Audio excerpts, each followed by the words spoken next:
जय श्री कृष्ण दोस्तों आज हम बात करेंगे भगवद गीता के फर्स्ट अध्याय के बारे में।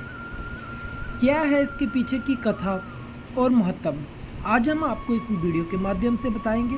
पर वीडियो में आगे बढ़ने से पहले कमेंट बॉक्स में जय श्री कृष्ण लिखना ना भूलें, क्योंकि भगवान का नाम लेने से मन शांत और घर में सुख समृद्धि आती है। गीता में भगवान श्री कृष्ण जी ने रणभूमि में अर्जुन को जो ज्ञान दिया था वह गीता में बताया गया है। गीता में कुल 18 अध्याय हैं। उन सभी अध्यायों का अलग अलग महत्व है। तो आइए जानते हैं गीता के पहले अध्याय का महत्व क्या है। महाभारत युद्ध के समय रणभूमि में भगवान श्री कृष्ण जी ने अर्जुन को जो ज्ञान दिया था वह गीता में बताया गया है। गीता में ऐसा बहुत सी बातें बताई गई हैं जो मनुष्यों को जीवन की कठिनाइयों को आसान बनाती हैं। इतना ही नहीं, गीता पढ़ने पर मनुष्य को बहुत सी नई जानकारियाँ भी मिलती हैं। साथ ही हर अध्याय के नियमित पाठ का अपना लाभ और महत्व है। भगवान शिव ने माता पार्वती को गीता के पहले अध्याय के पाठ का महत्व जो बताया है वही जहाँ हम आपके लिए प्रस्तुत करेंगे। लेकिन गीता के पहले अध्याय के महत्व को जानने से पहले जान लीजिए श्रीमद् गीता के प्रथम अध्याय की खास बातें। गीता के पहले अध्याय का नाम अर्जुन विषाद योग है।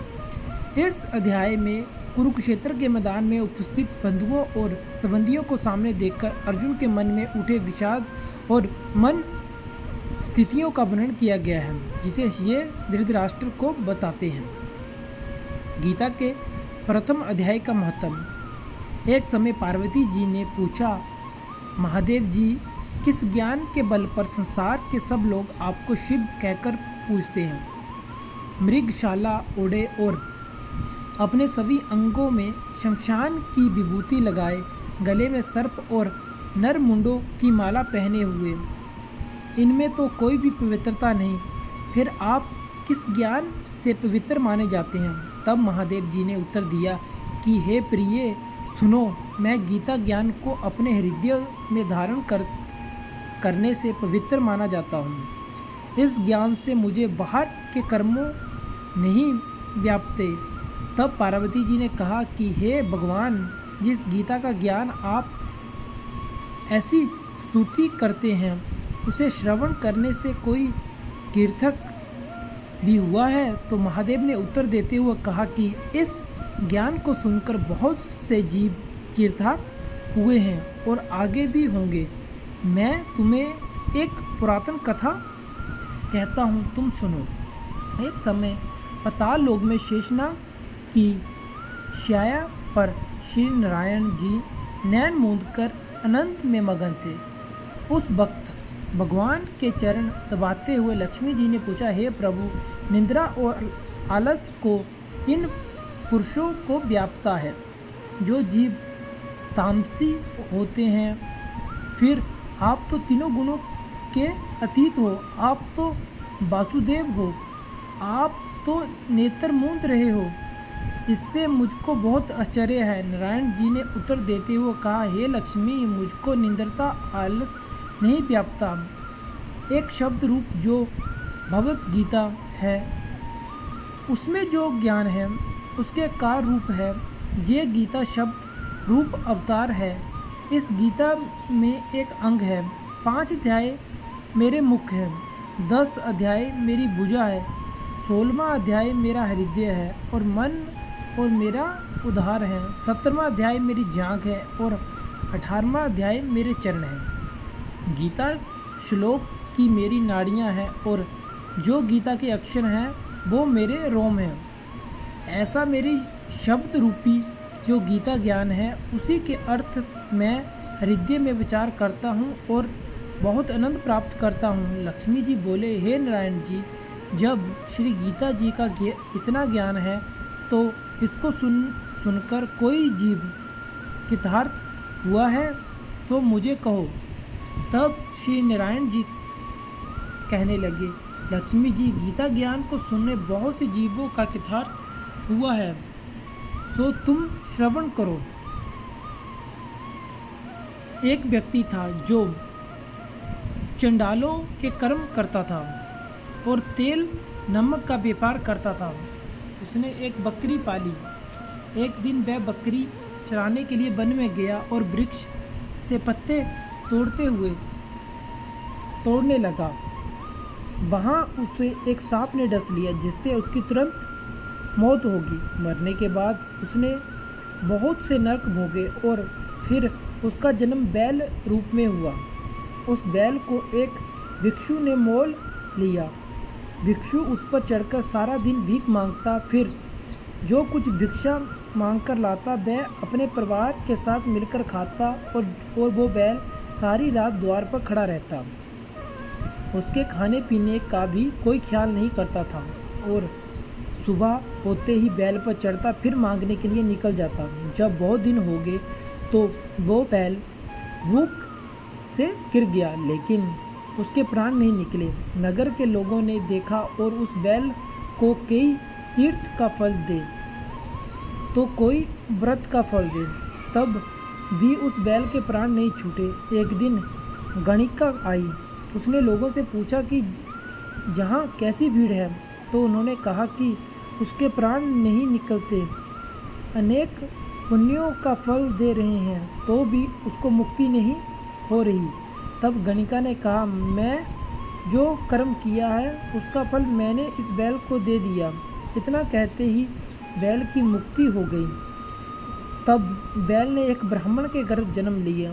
पिता ने उसका नाम सुशर्मा रखा। उसके पिता ने उसे पढ़ाया लिखाया। उसको अपने पिछले जन्मों का सुन थी। उसने एक दिन मन में विचार किया और जिस गणिका ने उसे बैल की जोनी से छुटकारा दिलाया था उसके दर्शन करूं। विपर चलते गणिका के घर गया और कहा, आप मुझे पहचानती हो? गणिका ने कहा, मैं नहीं जानती, तुम कौन हो? तब उसने कहा कि मैं वही बैल हूँ जिसको आपने अपने पुण्य दिए थे। तब मैं बैल की जोनी से छूटा हूँ, तब मैं विपर के घर जन्मा हूँ। आप अपना पुण्य बताएं। गणिका ने कहा कि मैंने अपने जाने पुण्य नहीं किया है, परंतु मेरे घर एक तोता है, वह रोज़ सवेरे कुछ पढ़ता है, मैं उसका वाक्य सुनती हूँ, उस पुण्य का फल मैंने तुम्हें दे दिया। तब विपर ने तोते से पूछा कि तू सवेरे क्या पढ़ता है? तोते ने कहा, मैं पिछले जन्म में विपर का पुत्र था। मेरे पिता ने मुझे गीता के पहले अध्याय का पाठ सुनने के लिए कहते थे। एक दिन मैंने गुरु से कहा कि मुझको आपने क्या पढ़ाया है? तब गुरुजी ने मुझे श्राप दिया कि तू तोता बन जाए। उसके बाद मैं तोता बन गया। एक दिन बहेलिया मुझे पकड़ के ले आया और विपर ने मुझे मोल ले लिया। वह विपर भी अपने पुत्र को गीता का पाठ सिखाता था। तब मैंने भी ये पाठ सीख लिया। उसी दिन विपर ने घर में चोर घुस आए। उन्हें धन को प्राप्त नहीं हुआ, लेकिन वह मेरे पिंजरा उठा ले गए। उनकी जे गणिका मित्र थी, वह मुझे अपने पास ले आई। सो मैं नित्य प्रातः गीता जी के पहले अध्याय का पाठ करता हूँ, जिसे मैं गणिका भी सुनती है, पर इस गणिका को समझ नहीं आती जो मैं पढ़ता हूँ। वही इस गणिका ने तेरे निमित्त दिया है। तब गीता जी के पहले अध्याय का फल था। तब विपर ने कहा कि हे तोता, तू भी विपर है, मेरे आशीर्वाद से तेरा कल्याण हो। सो हे लक्ष्मी। विपर के इतना कहते ही वह तोता मुक्त हो गया। तब गणिका ने बुरे कर्म छोड़े और भले कर्म ग्रहण किए और नित्य स्नान करके गीता जी का फर्स्ट अध्याय का पाठ करना शुरू कर दिया, जिससे उसकी भी मुक्ति हो गई। तो दोस्तों, ये था गीता जी के फर्स्ट अध्याय का महत्व, कि कैसे अगर हम गीता का पाठ करते हैं तो कैसे हमारे जीवन बदल सकता है, क्योंकि इसमें बहुत सी ऐसी चीज़ें हैं जो मनुष्य के जीवन को आसान बना देती हैं। तो दोस्तों, अगर आपको हमारी ये वीडियो अच्छी लगी हो तो हमारी वीडियो को लाइक करें, चैनल को सब्सक्राइब करें और वीडियो को ज़्यादा से शेयर करें। कमेंट बॉक्स में हर हर महादेव लिखना ना भूलें, क्योंकि भगवान का नाम लेने से मन शांत और घर में सुख समृद्धि आती है। हर हर महादेव।